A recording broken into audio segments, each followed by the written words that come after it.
नमस्कार, आप देख रहे हैं पंजाब केसरी टीवी और मैं हूं आपके साथ दुशांत कुमार। संपूर्ण हिमाचल में सबसे पहले नजर डालते हैं अब तक की हेडलाइंस पर। सीएम जयराम ठाकुर ने रामपुर को दी करोड़ों रुपयों की सौगात। 124 करोड़ की परियोजनाओं का किया उद्घाटन व शिलान्यास। कांग्रेस पर लगाए जनता को गुमराह कर वोट मांगने के आरोप। जम्मू कश्मीर में हुई टारगेट किलिंग पर बोले सीएम जयराम ठाकुर, आतंकवादी घटनाओं को अंजाम देने वाले आरोपियों पर होगी सख्त कार्रवाई। पीएम की रैली पर दी प्रतिक्रिया, कहा पीएम की रैली में राजनीतिक फायदे या नुकसान नहीं। डिलिमिटेशन मामले में प्रदेश सरकार को झटका, हाईकोर्ट ने दिए 2 वार्डों में पुनर्सीमांकन के निर्देश। विक्रमादित्य ने हाईकोर्ट के फैसले का किया स्वागत, अधिकारियों को दी चेतावनी। सितेंद्र जैन की गिरफ्तारी पर गरमाई राजनीति, आम आदमी पार्टी के नेताओं और प्रवक्ताओं में रोष, केंद्र सरकार पर जड़ा आरोप। कहा आप नेताओं पर द्वेष की भावना से कार्रवाई कर रही केंद्र की भाजपा सरकार। अब खबरें विस्तार से। शिमला जिला के रामपुर विधानसभा क्षेत्र पहुंचे मुख्यमंत्री जयराम ठाकुर ने आज 124 करोड़ रुपए की विकासात्मक परियोजनाओं का उद्घाटन व शिलान्यास किया। इस दौरान मुख्यमंत्री जयराम ठाकुर ने जहां प्रदेश के विकासात्मक कार्यों का बखान किया, वहीं मुख्यमंत्री जयराम ठाकुर ने कहा कि रामपुर क्षेत्र उनके अपने स्वराज क्षेत्र के समान है और सरकार द्वारा विकास के मामलों में इसे प्राथमिकता प्रदान की जा रही है। उन्होंने रामपुर विधानसभा क्षेत्र के लोगों से भाजपा को एक बार प्रतिनिधित्व का अवसर प्रदान करने का आग्रह किया ताकि वे विकास में अंतर को महसूस कर सकें। हमारी बेटियां जो बीपीएल परिवार की बेटियां हैं, उन बीपीएल परिवार की बेटियों की जब शादी हो गई, आज से पहले सरकारें बहुत रही लेकिन उसके बावजूद इस पर सोचा नहीं गया। हमने इस बात को सोचा कि बेटी के लिए मदद करनी चाहिए। जिस दिन उस गरीब बेटी की शादी होगी, हमने शगुन योजना शुरू की। 31,000 रुपए हम सरकार की ओर से उस बेटी के खाते में डाले।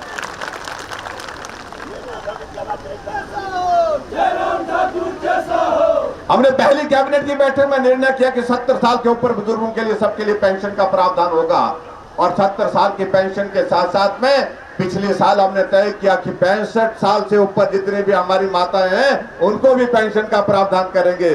उनके लिए पेंशन का प्रावधान किया और अब की बार सब साथियों ने कहा कि नहीं 65 नहीं, अब इसको 60 करना चाहिए।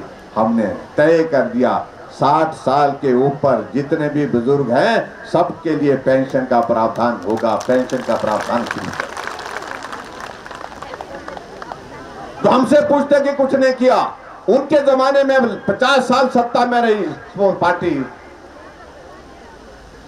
उनके जमाने में हमारी सरकार से पहले जब तक का आंकड़ा था 400 करोड़ रुपए पेंशन पर खर्च किया जाता था और हमें कहते हैं कि कुछ नहीं किया। हम 1300 करोड़ रुपए खर्च कर रहे हैं, वो 400 करोड़ खर्च कर रहे हैं। इसलिए बहुत सारी चीजों को लेकर के हम बात कहेंगे तो उसमें बहुत वक्त लगेगा, बहुत लंबा जाए। लेकिन अभी हाल ही में हमने कुछ और निर्णय लिए और वो निर्णय हमने ये लिए कि हमारे गांव में रहने वाले लोग,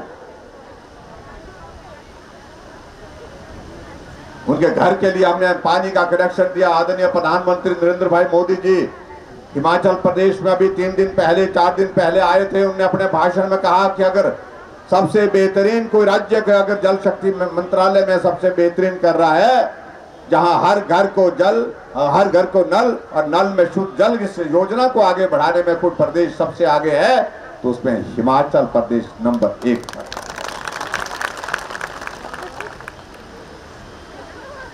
हमने तय किया कि हिमाचल प्रदेश में ग्रामीण क्षेत्रों में पानी का नल का जो है कोई किराया नहीं लिया जाएगा। पानी पीजिए। हाँ, पानी को बचाने के लिए आप कोशिश करें, पानी व्यर्थ नहीं जाना चाहिए। बिल नहीं आ रहा है तो इसका मतलब ये नहीं है, अगर बिल नहीं आ रहा तो इसका मतलब ये नहीं कि पानी का नलका खुला ही छोड़ दें। इसलिए मेरा आप सबसे निवेदन है, पानी की किफायत करें। लेकिन ग्रामीण क्षेत्रों में हमने तय किया कि पानी का बिल हम नहीं लेंगे।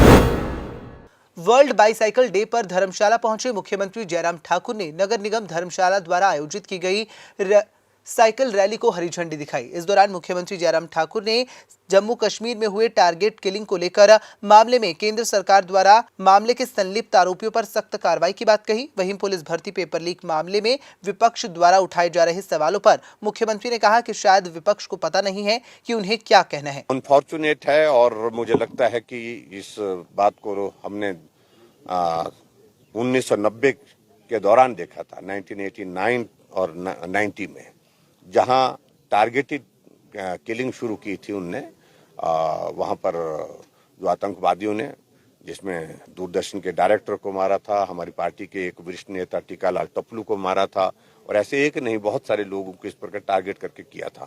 एक दहशत का एक माहौल खड़ा करने की कोशिश की थी, पर्टिकुलरली कम्युनिटी, ताकि वो छोड़ करके चली जाए।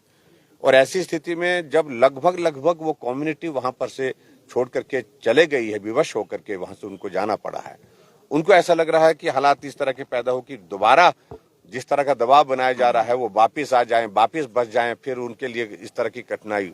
तो ऐसे में मेरा सिर्फ इतना है, ये आतंकवादी घटनाएं जिस प्रकार से जिसको अंजाम देने की कोशिश कर रहे हैं, इनके खिलाफ सख्त कार्रवाई केंद्र सरकार कर रही है, और ज्यादा सख्त कार्रवाई आने वाले समय में जिनके खिलाफ होनी चाहिए, इस बात को लेकर के पूरा देश कह रहा है। राजनीतिक दृष्टि से मुझे लगता है कि फायदे नुकसान का कुछ ज्यादा इसमें कोई विषय नहीं है। विषय ये है कि ये कार्यक्रम अपनी तरह का अलग यूनिक कार्यक्रम था, और हिमाचल को यह सौभाग्य प्राप्त हुआ कि रिज के मैदान में सिर्फ सामान्य एक सभा नहीं, एक जनसभा नहीं, एक कार्यक्रम ऐसा हुआ जिसमें प्रधानमंत्री जी ने पूरे देश को वहां से संबोधित किया। और 8 साल का कार्यकाल जो यशस्वी रहा प्रधानमंत्री जी का, भारत के अंदर तो उनका स्वाभिमान सम्मान बढ़ा ही बढ़ा, लेकिन भारत की पहचान पूरे विश्व के मानचित्र पर अलग दृष्टि से आज की तारीख में देखी जा सकती है, और उस दृष्टि से इस कार्यक्रम का एक बहुत बड़ा महत्व था। धर्मशाला में काफी लंबे अरसे के पश्चात ये समर फेस्टिवल का यहाँ पर एक आयोजन किया गया है, और लगभग शायद 10 वर्षों के बाद में 10 वर्षों के पश्चात ये इस प्रकार का इवेंट यहाँ पर किया जा रहा है, जिसमें पिछले कल शाम को मुझे रहने का भी मौका मिला, और मैंने देखा कि काफी उत्साह के साथ लोग जो है उसका आनंद ले रहे हैं। और उसमें गवर्नमेंट की ओर से जो यहाँ पर प्रदर्शनी लगी है, उसमें बहुत सारी चीजें जो अवेयरनेस की दृष्टि से जो बड़ा महत्वपूर्ण है, वो भी देखने को समझने को लोगों को मिल रही है। और इसके अतिरिक्त और भी चीजों को लेकर के टूरिज्म को प्रमोट करने की दृष्टि से इस तरह की एक्टिविटी जब हम करते तो निश्चित रूप से उसका लाभ होता है। 5 करोड़ रुपए उसके लिए हमने घोषणा भी कर दी हुई है, और उसकी फॉरेस्ट की क्लियरेंस की जो स्टेज थी वो उसको एडवांस किया, हमने ही एक्सपेडाइट किया है, और उसमें फॉरेस्ट की क्लियरेंस के बाद उसका काम शुरू करेंगे। दिल्ली के स्वास्थ्य मंत्री और आम आदमी पार्टी के नेता सितेंद्र जैन की गिरफ्तारी के बाद लगातार आम आदमी पार्टी के नेता केंद्र की सरकार को घेरने में लगे हुए हैं। इसी को लेकर मंडी जिला में आप प्रवक्ता ने ईडी की कार्रवाई को भाजपा की चाल करार दिया और साथ ही सरकार पर गंभीर आरोप भी लगाए। वहीं कुल्लू में आम आदमी पार्टी के युवा नेता ने केंद्र की भाजपा सरकार पर तंज कसा और आप नेताओं पर केंद्र सरकार द्वारा द्वेष भावना से कार्रवाई किए जाने के आरोप लगाए। देखिए, भारत सरकार ने लगभग 34 विधायकों के 140 मामले दर्ज कराए थे, और ये मामले धीरे धीरे सारे फर्जी डिक्लेयर होते जा रहे हैं। लगभग 100 मामले जो हैं खारिज हो चुके हैं। इसी तर्ज पे सितेंद्र जैन पे पिछले 3 साल से ईडी में मामले चल रहे थे, और जैसे आपको पता है एक एफआईआर भी होती है, उसको भी 7 दिन या महीने के अंदर अंदर एक उसकी जांच हो जाती है। लेकिन पिछले 3 सालों से इस ईडी पे मामले पे कुछ हो नहीं पा रहा है, ना कोई रिजल्ट मिल पा रहा है। लेकिन अब एक नया मामला जो है, इन्होंने इस भारत सरकार ने माननीय सितेंद्र जैन जी हेल्थ मिनिस्टर दिल्ली के ऊपर एक और मामला दर्ज किया है।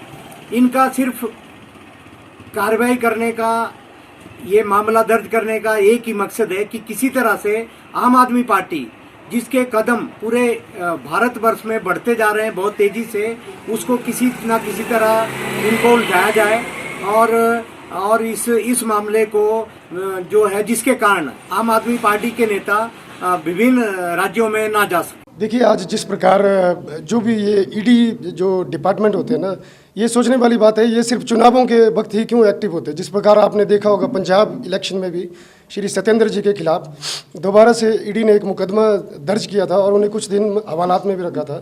हम ये पूछना चाहते हैं कि हर वक्त ये चुनाव के टाइम में क्यों एक्टिव हो जाते हैं। आज देखिए जिस प्रकार सत्येंद्र जैन जी हिमाचल में बहुत अच्छा काम कर रहे हैं, हिमाचल में हर कुनबे को अपने साथ जोड़ रहे हैं, लोग बढ़ चढ़ कर उनके सहयोग दे रहे हैं। उस प्रकार उसे देख के तो यही लगता है कि आज द्वेष की भावना से श्री सत्येंद्र जी को इन्होंने ये जो मुकदमा दर्ज किया, ये सिर्फ द्वेष की भावना से ही कि मुकदमा दर्ज किया। और अब जैसे विशेष सूत्रों से पता चला है कि श्री मनीष सिसोदिया जी के खिलाफ भी अब दोबारा से कंप्लेंट दर्ज की गई है। वो जो कंप्लेंट 2 जुलाई 2019 के दौरान जो एंटी करप्शन ब्यूरो ने जो कंप्लेंट दर्ज की थी, उसे अब दोबारा से एक्टिव करने के बारे में केंद्र सरकार सोच रही है। अब इससे तो जाहिर है कि साफ सीधा लग रहा है कि ये सब द्वेष की भावना से, और जो मेहनती लोग हैं, जो लोगों को हर शिक्षा स्वास्थ्य की सुविधाएं उपलब्ध कराना चाहते हैं, केंद्र सरकार उन्हें हिरासत में लेना चाहती है।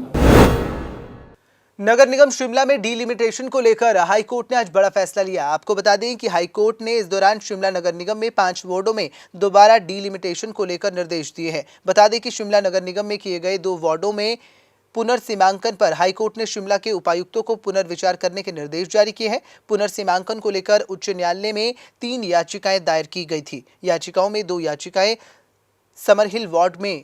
समरहिल वार्ड के सीमांकन और 1 याचिका नाभा वार्ड के सीमांकन से जुड़ी हुई थी, जिस पर हाईकोर्ट ने फैसला सुनाया है।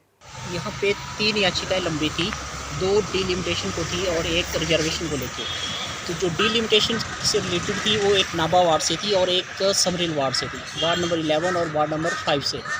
तो इसका फैसला सुनवाई पहले हो चुकी थी, 13 मई को रिजर्व रखी गई थी जजमेंट, उसका फैसला आज आया हुआ है। तो ये जो फैसला आया हुआ है इसमें जो याचिकाएँ करता थे सीबी नंदा, इन कुछ एक लोगों ने एक याचिका हाई कोर्ट में दायर की थी कि जो नाभा वार्ड के कुछ एक एरिया हैं वो टुट्टी कंडी वार्ड में शामिल कर दिए गए हैं। तो इसको लेके आपत्ति थी। तो आज हाई कोर्ट ने उनकी याचिका में काफ़ी सुनवाई के बाद जो आज फैसला आया हुआ है उस पर उनकी याचिका स्वीकार कर ली है और डिप्टी कमिश्नर शिमला को निर्देश दिए गए हैं कि वो इन याचिकाकर्ताओं की मतलब जो आपत्ति हैं उनके ऊपर दोबारा सुनवाई करे और नए सिरे से इनकी डिलिमिटेशन करे समरहिल वार्ड और नाभा वार्ड को लेके। और जो तीसरी थी रिजर्वेशन को लेके, उस याचिका को आज खारिज कर दिया गया है कि उसमें कहा गया है कि जो ये सरकार के डोमेन में है, जो सरकार ने किया है वो ठीक किया हुआ है कि जो रिजर्वेशन किस बेस पे होनी है। शिमला नगर निगम डीलिमिटेशन को लेकर हाईकोर्ट के फैसले के बाद विक्रमादित्य ने भी प्रदेश की जयराम सरकार पर निशाना साधा। इस दौरान विक्रमादित्य ने भाजपा पर अपने फायदे के लिए गलत तरीके से डीलिमिटेशन करने के आरोप लगाए। उन्होंने प्रदेश सरकार में शहरी विकास मंत्री सुरेश भारद्वाज पर अपने फायदे के लिए शक्तियों का गलत तरीके से इस्तेमाल कर डीलिमिटेशन करने के आरोप जड़े। ये सारा का सारा किया धरा जो है वो माननीय मंत्री जी का है, श्री सुरेश भारद्वाज जी, उनकी रहनुमाई में ये सब चीज़ें यहाँ पर हुई है, क्योंकि उनको ये चीज़ दिख रही है कि मेरी जो है राजनीतिक विकेट जो है वो जल्दी उड़ने वाली है। और उस चीज़ को मद्देनज़र रखते हुए उन्होंने सारा का सारा जो है ये ताना बुना जो है वो डिप्टी कमिश्नर शिमला के साथ बुना है। और मैं गुरेज नहीं कहूँगा करने में कि डिप्टी कमिश्नर अपने मैंडेट जो उनका एक आधिकारिक रूप से मैंडेट है उससे आगे जाकर उन्होंने जो है अपने राजनीतिक आकाओं की इच्छा को जो पूरा करने का ये प्रयास किया है, ये बहुत दुर्भाग्यपूर्ण है। कांग्रेस पार्टी से आम आदमी पार्टी में शामिल हुए आप नेता दीपक शर्मा ने सुखराम परिवार पर कई गंभीर आरोप जड़े। आपको बता दें कि उन्होंने सुखराम परिवार पर पारिवारिक स्वार्थ के लिए राजनीति करने के आरोप लगाए। वहीं उन्होंने कहा कि सदर की जनता पूछ रही है कि सदर विधायक ने मंत्री पद क्यों छोड़ा और सदर की जनता को बेसहारा छोड़कर वे परिवार को क्यों संभाल रही हैं। राजनीति के जरिए, जैसा कि मैंने पहले भी कहा, अगर राजनीति के जरिए हमको व्यवस्था परिवर्तन करना है तो बेशक अगर पार्टी अगर मेरे को ये आदेश देती है कि आपको टिकट लेना पड़ेगा तो मैं इसमें सहर्ष स्वीकार करूंगा। पर इसमें मैं कोई ये बात नहीं कहना चाहता कि पार्टी से मैं महज मेरा जो जुड़ाव है महज टिकट की लालसा में है। मेरी टिकट की कोई लालसा नहीं है, मेरे एक व्यवस्था परिवर्तन को करने की लालसा है। हमारे यहाँ पे सदर में जो 2017 का जो इलेक्शन हुआ था तो इसमें से जो सदर के लोगों ने चुना था भाजपा विधायक को, और भाजपा विधायक को सरकार ने चुना मंत्री के लिए। अब सदर के लोग उनसे पूछ रहे हैं कि आपने मंत्री पद अगर ठुकराया तो क्यों ठुकराया। ये सदर की जनता जानना चाहती है कि आपने किस इसलिए ठुकराया, और सभी जानते हैं इसका कारण है कि मैंने परिवार के लिए मंत्री पद छोड़ दिया, इनके परिवार के लिए सदर के विकास को छोड़ दिया, परिवार के लिए क्षेत्र के सदर के लोगों को बेसहारा छोड़ दिया, कि उनका प्राथमिक उद्देश्य था अपने परिवार को सुरक्षित करना, अपने हितों को सुरक्षित करना, ना कि सदर के हितों की रक्षा करना।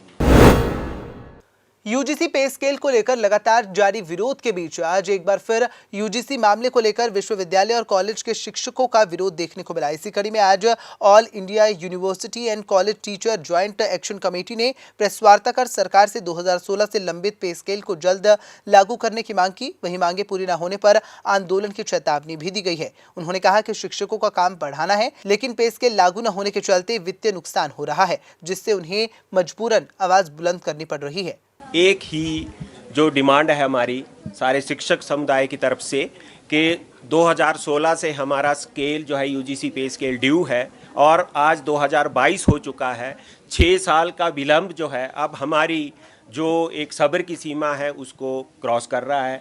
और 2018 में जो है सारे जितने भी विश्वविद्यालय हैं, सारे प्रदेश के कॉलेजेस हैं, वहाँ पे सभी सरकारों ने जो है ये नया यूजीसी पे स्केल जो इम्प्लीमेंट कर दिया गया है और सब जगह पे हो चुका है।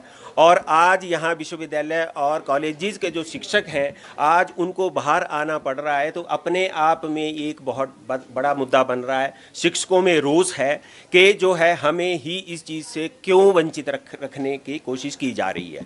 तो सारे शिक्षक जो हैं कॉलेज के माध्यम से और विश्वविद्यालय के माध्यम से अपने अपने एक पीसफुल एजिटेशन के माध्यम से ये कन्वे कर रहे हैं कि सरकार जो है इस स्केल को इमीडिएट जो है वो इम्प्लीमेंट करे और जो फाइनेंशियल लॉस जो है वो टीचर्स को हो रहा है, हमारे पेंशनर्स जो टीचर्स हैं उनको हो रहा है, वो उससे जो है वो हमें एकदम जो है वो रिलीफ दें और हमारी मांग को जो है सुने और सरकार जो है इसके ऊपर जल्दी से जल्दी सोल्यूशन जो है निकाले। हिमाचल प्रदेश में जहां लगातार कर्मचारी सरकार के विरोध में प्रदर्शन और धरने कर रहे हैं, इसी कड़ी में अब वन विभाग के कर्मचारियों ने भी सरकार के खिलाफ हल्ला बोल दिया है। वहीं कुल्लू में वन विभाग के तहत समिति द्वारा आज कर्मचारियों ने अपनी मांगों को लेकर आवाज बुलंद की और वन विभाग के कर्मचारियों ने अपनी मांगों को लेकर धरना दिया और मांगे पूरी न होने पर सरकार के खिलाफ अनिश्चितकालीन हड़ताल की चेतावनी दी है। देखो जी, हमारी दो ही मांगे हैं। एक मांग तो है कि हमारी जो वेतन वृद्धि है उसको लागू किया जाए। पहले प्रोजेक्ट में काम करते थे 2017 में, फिर HPNRM सोसाइटी के अंडर इन्होंने ले लिया, तो 2017 से लेके आज 2022 चल पड़ा है। 2017 से लेके 2022 तक हमें एक नए पैसे की वेतन वृद्धि नहीं दी गई है। हमारे साथ 15-15, 20-20 सालों 25 सालों से लगे हुए कर्मचारी हैं, उनके साथ आज भी कॉन्ट्रैक्ट सब जुड़ा हुआ है। डेली वेजर जो गवर्नमेंट की डेली है वो मिल रही है, क्या फ्रेशर को भी उतनी मिलेगी और 20 साल वाले को भी उतनी मिलेगी। तो हमारी मेन मांग ये है कि हमारी वेतन वृद्धि एज़ पर रूल जो की जाए, जो सोसाइटी के अंतर्गत हमारा जो अधिसूचना जारी हुई थी राज्यपाल के द्वारा उसके अनुसार हमारी वेतन वृद्धि की जाए। और दूसरे हमारे जो विभागों में खाली पद पड़े हुए हैं उसके अगेंस्ट एज़ पर पोस्ट हमें जो है वो नियुक्ति दी जाए। 8 तारीख को हमारी EC की मीटिंग है, अगर उसमें फ्रूटफुल रिजल्ट आता है तब तो स्ट्राइक ख़त्म करेंगे। अगर उसमें हमें फिर मिनिमम या बहुत कम जो नॉर्मल वेतन है उसके अनुसार भी नहीं दिया गया तो आगे जो है इस हड़ताल को भूख हड़ताल तक या सोलन चलेंगे या शिमला सेक्रेटरीट जो भी है बन पड़ेगा उसके अनुसार जो है वो आगे कार्रवाई की जाएगी। संपूर्ण हिमाचल में फिलहाल इतना ही। मुझे दीजिए इजाजत और देखते रहिए पंजाब केसरी टीवी। नमस्कार।